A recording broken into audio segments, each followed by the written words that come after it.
बड़ी खबर भी आ रही है कि वार्ता फेल होने के बाद ईरानी डेलीगेशन भी रवाना हो गया। आपको बता दें कि पहले अमेरिकी डेलीगेशन रवाना हो गया था जेडी वेंस, और उसके साथ साथ उनका जो डेलीगेशन था वो वापस लौटा, और अब इस्लामाबाद से ईरानी डेलीगेशन भी वापस रवाना हो गया है। आशुतोष हमारे संवाददाता भी हमारे साथ जुड़े। आशुतोष, इस्लामाबाद से ईरानी डेलीगेशन भी चला गया।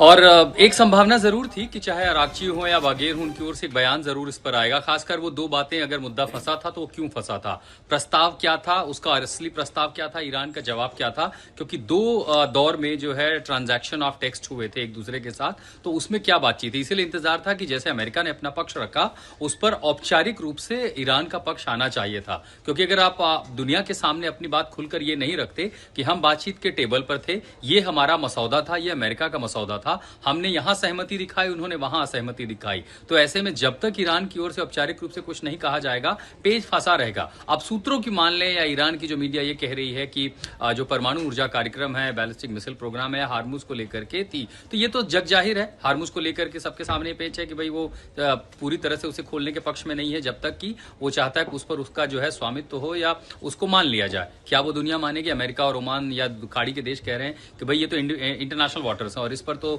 पूरी दुनिया का इस पर किसी एक को नियंत्रण नहीं दिया जा सकता। न्यूक्लियर प्रोग्राम को लेकर के ईरान के दबी जुबान सोर से कहते थे कि भाई हमें ये प्रोग्राम नहीं चाहिए, हम आईए के नियंत्रण में आएंगे। और इसीलिए मुझे लग रहा है कि ईरान ने आज अपना पक्ष बहुत ज्यादा कमजोर किया है, औपचारिक रूप से अपनी बात ये न कहते हुए। एक तरफ सूत्रों की बात है, एक तरफ अमेरिका के उपराष्ट्रपति का कहना, तो दोनों में वैसे वेट किसका होता है? जियोपॉलिटिक्स में जब आप अपनी बात कहते हैं तो दुनिया उसे सुनती है, आपके पक्ष को मानती है। हालांकि ये संभावना भी जरूर है कि एक बार अराकची और बागेर एक बार ईरान पहुंच जाए तो तेहरान से संभवतः वहां से औपचारिक बयान हो। लेकिन दूसरी तरफ रात के 10:30 बजे जब जेडी वैंस पहुंचेंगे वाशिंगटन, तो वाशिंगटन में क्या चर्चा होगी या उसके पहले ट्रंप कोई अपनी बात कहेंगे? क्योंकि एक दौर का जो प्रवक्ता का बयान तो जो है वो हम देख है। बिल्कुल आशुतोष, बने रहे आप हमारे साथ। खास मेहमान भी लगातार हमारे साथ जुड़े हुए हैं, डीपी पांडे सर हैं, विशंबर सर हैं। लेकिन विशंबर सर, जैसे कि आशुतोष कह रहे हैं, जेडी वैंस ने स्टेटमेंट दी, उन्होंने प्रेस कॉन्फ्रेंस की, ईरान की तरफ से भी प्रेस कॉन्फ्रेंस होनी चाहिए थी जो नहीं हुई। बिल्कुल, बिकॉज ईरान की तरफ से क्यों नहीं हुई? क्योंकि अगर ईरान भी अपनी तरफ से ऐसी बातें बोल देता है तो फिर डिफरेंसेस और बढ़ते हैं ना। क्योंकि प्रपोजल तो ईरान को दिया है उन्होंने पब्लिक में। मैं तभी कह रहा हूं कि पब्लिक में वो चीजें हार्डलाइन जरूर अपना स्टांस रखेंगे। डोमेस्टिक कंपल्सन, देखिए जो डेमोक्रेटिक कंट्रीज है ना, उनकी एक बहुत बड़ी प्रॉब्लम है, उनके पास स्ट्रेटेजिक फ्लेक्सिबिलिटी डोमेस्टिकली बहुत कम है। डोमेन है ना डोमेस्टिकली, रिपब्लिकन्स की एक डोमेस्टिकली अपना एक कंस्टिट्यूएंसी है, उसमें फ्लेक्सिबिलिटी इन चीजों में बहुत कम रह जाती है। ईरान के पास बहुत फ्लेक्सिबिलिटी है। चले गए वहां से, अब कुछ नीचे नीचे भेजते रहेंगे, बात करते रहेंगे और पब्लिक में कुछ और डेमोन्स्ट्रेट करते रहेंगे, क्योंकि उन्होंने कोई वोट की ज्यादा चिंता नहीं है। जो कि पब्लिकली कुछ भी बोल के जो वाइस प्रेसिडेंट ऑफ अमेरिका है वो फिर बैक ट्रैक नहीं कर सकते। तो उन्होंने बड़ी सोच समझ के एक स्टेटमेंट दी है और इसमें पॉजिटिविटी है, मेरा मानना है। भले उन्होंने प्रेस कॉन्फ्रेंस तो नहीं की, लेकिन ईरानी विदेश मंत्रालय ने बातचीत नाकाम होने पर बयान जरूर दिया है और उन्होंने कहा कि कई मुद्दों पर सहमति बन गई थी, कई मुद्दों पर बन गई थी सहमति, लेकिन 2-3 अहम मुद्दों पर असहमति की वजह से समझौता नहीं हो पाया। और अब वो दो वजह भी सामने आ गई, न्यूक्लियर वाला और स्ट्रेट ऑफ हॉर्मुज़ है। ईरानी विदेश मंत्रालय के प्रवक्ता ने बयान दिया। बिल्कुल, और जिसमें उन्होंने कहा कि अविश्वास के वातावरण में यह बातचीत हुई है और यह संभावित है कि सिर्फ एक सत्र में ही समझौते पर पहुंचने की उम्मीद ना की जाए। विदेश मंत्रालय ने यह भी कहा और यह भरोसा जताया कि आगे भी मित्रों के साथ संपर्क और परामर्श जारी रहेगा। यह मित्र लगातार पाकिस्तान के लिए कहा गया है, क्योंकि पाकिस्तान इसमें बेसिकली एक मीडिएटर के तौर पर काम कर रहा है। लेकिन सबसे बड़ा सवाल यह है, क्योंकि सूरत वाला सर भी हमारे साथ जुड़े हुए हैं। सूरत वाला साहब, देखिए अगर इस बात को माना जाए, स्टेटमेंट को वैसे तो बहुत पॉजिटिव तरीके से लेना चाहिए कि देखिए इच्छुक तो ईरान भी है बातचीत के लिए, लेकिन ये दोनों तीनों शर्त हम बार बार जिक्र कर रहे हैं, क्या ईरान को मानना लाजमी होगा? अभी नहीं, बाद में भी, कि state of Hormuz, nuclear enrichment, ये तो ईरान के अस्तित्व या फिर आप कह सकते हैं कि उसकी पूरी डोमिनेंस से जुड़ा हुआ सवाल है कि वो अपने हाथ से थाली में परोस कर क्या अमेरिका को दोनों चीजें दे सकता है?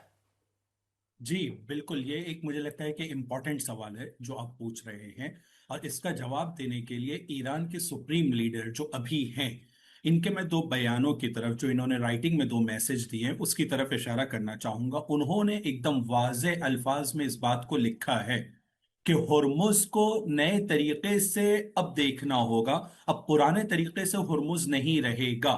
और ये वाली बात को, इस पॉइंट को नजर में रखते हुए होर्मुज के मसले में ईरान किसी भी तरह से अब पीछे नहीं हटेगा। इस तरह से वहां की ऑथोरिटीज, वहां के ऑफिशियल्स ने भी बयान दिया है और वहां की पब्लिक भी अब यही चाहती है कि जंग होने के बाद में, कि जो जंग अमेरिका और इसराइल ने शुरू की और जो अब हालात बदले हैं, तो अब ये हालात बदलने का ईरान अब अपने उसमें फायदा उठाना चाहता है। ये एक पॉइंट। दूसरा, न्यूक्लियर को लेकर, न्यूक्लियर इनरिचमेंट को लेकर ईरान परसेंट के ऊपर बात करने के लिए हमेशा से तैयार था और जून में भी वो ये मीटिंग्स कर रहा था, फैब में भी, 26 फैब में भी वो ये मीटिंग कर रहा था। लेकिन उसके बाद वो लोगों ने ईरान के ऊपर हमला किया है। तो ईरान हमेशा ये कहता है और अपनी बात के ऊपर अटूट तरीके से बाकी है कि इनरिचमेंट करना ये हमारा हक है, एनपीटी को हम मानते हैं, हम उसमें सहयोग करेंगे, लेकिन इनरिचमेंट के परसेंट के ऊपर हम बात करने के लिए तैयार हैं। रही बम की बात, तो ईरान ऑलरेडी ये कह चुका है कि उसके यहां बम बनाना हराम है। उनके सुप्रीम लीडर एक मर्तबा से ज्यादा पब्लिक डोमेन में इस बात को कह चुके हैं कि बम बनाना हराम है। यहां तक कि CIA, सूरज साहब, यहां बम तक से कि ज्यादा केमिकल और बायोलॉजिकल वेपन की बात उन्होंने की थी, बम नहीं, बिल्कुल। केमिकल और बायोलॉजिकल वेपन्स की बात की थी उन्होंने। हर वो चीज के जो आम लोगों को और तमाम लोगों को नुकसान पहुंचा सकती है, वो बनाना हराम है। वो क्लियर इस बात को कह चुके हैं। और ये बात वो है कि जो अमेरिका की CIA भी इस बात को मानती है, वहां की इंटेलिजेंस भी इस बात को मानती है कि उनको अब तक के कोई ऐसा सबूत नहीं मिला है कि ईरान ऐसे किसी हथियार की तरफ जा रहा है जो आम लोगों के लिए नुकसानदेह हो सकता है। ये ऑलरेडी सब मानते हैं और सबका ईरान के अंदर ये मानना है कि ये एक फॉल्स फ्लैग है न्यूक्लियर का नाम लेना, बल्कि असल में अमेरिका अपनी बातों को डिक्टेट करना चाहता है और पूरी तरह से ईरान को अपने आगे झुकाना चाहता है। और ईरान ने पिछले 40 दिन में यह साबित किया है कि वो झुकने वाला नहीं है। पब्लिक के बीच में आके वो न्यूक्लियर और इस तरह की बातों ये को जो करते हैं। आपने भी पॉइंट उठाया इंपॉर्टेंट, अब बिशंबर सर आप कुछ इस पर मैं ये कहना चाह रहा हूं, देखिए, हॉर्मूज का एक लिमिटेड पीरियड है जिसपे आप एक्सप्लॉइट कर सकते हो। किसको नुकसान होगा? आप भारत पे टैक्स लगाएंगे, आप चाइना पे टैक्स लगाएंगे, आप उनसे हफ्ता लेंगे, आप साउथ ईस्ट एशियन कंट्रीज से हफ्ता लेंगे। आप सिर्फ कह सकते हो कि भाई जो ऑयल जा रहा है जापान को और ऑस्ट्रेलिया को, शायद वो अमेरिकन फ्रेंड्स है। देखिए, जिस तरह से नैरेटिव आपके पक्ष में बदला है ना दुनिया का, कि भाई अमेरिका गलत कर रहा है और इजराइल गलत कर रहा है, ईरान अपने अस्तित्व के लिए लड़ रहा है और ईरान पे अटैक गलत है। इसी तरह से जितना आप इस हॉर्मूज को करके और बाकी कंट्रीज पे अगर इस किस्म का आप रवैया रखोगे, तो लोग नैरेटिव समझ जाएंगे कि ईरान का तो यार अस्तित्व ये है, ईरान की हकीकत ये है, ये तो दादागिरी ये कर रहे। तो भाई ये बहुत थोड़ी सी इसकी लिमिटेड लाइफ है। ये आई थिंक ईरानियन समझते हैं और इस पे कहीं फ्लेक्सिबिलिटी आएगी। हथियार बनाकर वो अपनी दूसरी शर्तें में कॉम्पनसेशन आप अरे दे दो, वो हम इस नहीं पे करेंगे, फ्लेक्सिबिलिटी आएगी। ये तो 27 तारीख से पहले नॉर्मल लेकिन था। डॉक्टर भरत भी हमारे साथ जुड़ रहे हैं। इमेजिन करो स्टेट ऑफ मलक्का में हम भी ईरान पे ठोक दें, जैसे वो ठोके। इमेजिन करो जो सर, colonial टाइम आ जाएगा कि हर किसी की पास सैन्य और यमन ठोकने लग जाए।